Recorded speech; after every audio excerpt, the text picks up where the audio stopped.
Bismillahirrahmanirrahim. Assalamualaikum warahmatullahi wabarakatuh.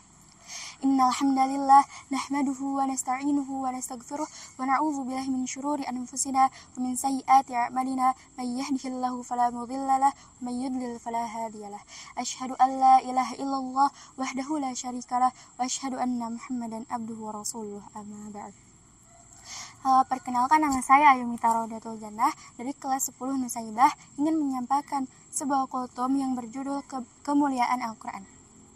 Sahabat Al-Quran yang dirahmati oleh Allah Subhanahu wa Ta'ala, Al-Quran bagi manusia merupakan pedoman hidup dan obat hati manusia. Oleh karena itu, kita sebagai umat muslim seharusnya senantiasa menjadikan Al-Quran sebagai petunjuk hidup agar tetap berada di jalan Allah Subhanahu wa Ta'ala.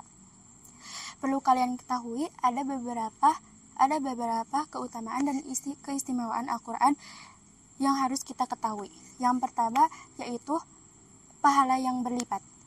Dalam hadis riwayat Bukhari dan Muslim, Rasulullah SAW bersabda, barang siapa yang membaca satu huruf Al-Quran, maka ia akan mendapatkan satu kebaikan, dan dari satu kebaikan itu akan berlipat menjadi 10 kebaikan.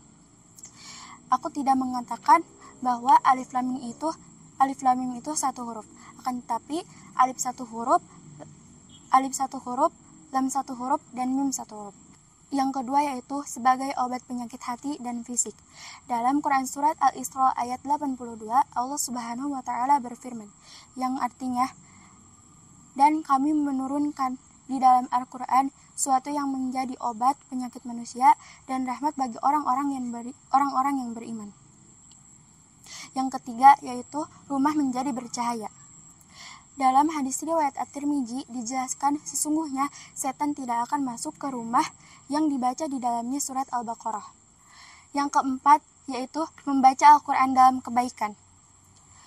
Bagi seluruh umat Islam yang masih belajar membaca Al-Quran, baik yang membacanya sudah lancar maupun yang membacanya masih terbata-bata atau belum fasih, ia akan memperoleh 2 pahala. Yang pertama, pahala karena ia membacanya. Yang kedua, pahala karena susah payah yang mampu ia lawan demi membaca Al-Quran. Yang kelima yaitu sebagai syafaat di hari akhir. Dari Abu Umamah Al-Bahili berkata, Rasulullah SAW bersabda, bacalah Al-Quran, maka sesungguhnya ia akan menjadi syafaat di akhirat bagi para ahlinya, yaitu orang yang membacanya, mempelajarinya, dan mengamalkannya. Yang keenam yaitu dikumpulkan bersama para malaikat. Dari Aisyah radhiyallahu an berkata, Rasulullah SAW bersabda, orang yang membaca Al-Quran dan ia mahir dalam membacanya, maka ia akan dikumpulkan bersama para malaikat yang mulia. Sedangkan orang yang membaca Al-Quran akan tetapi dia membacanya masih terbata-bata atau merasa belum fasih, maka ia akan mendapat 2 ganjaran. Yang ketujuh atau yang terakhir yaitu kedua orang tuanya akan mendapatkan mahkota di surga.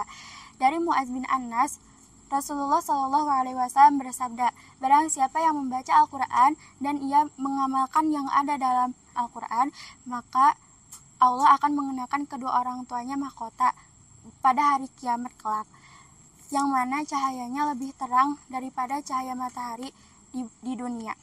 Mungkin ini saja yang dapat Anda sampaikan, kurang lebihnya mohon maaf karena kekurangan datangnya dari Anda pribadi dan kesempurnaan datangnya dari Allah Subhanahu wa Ta'ala. Wassalamualaikum warahmatullahi wabarakatuh.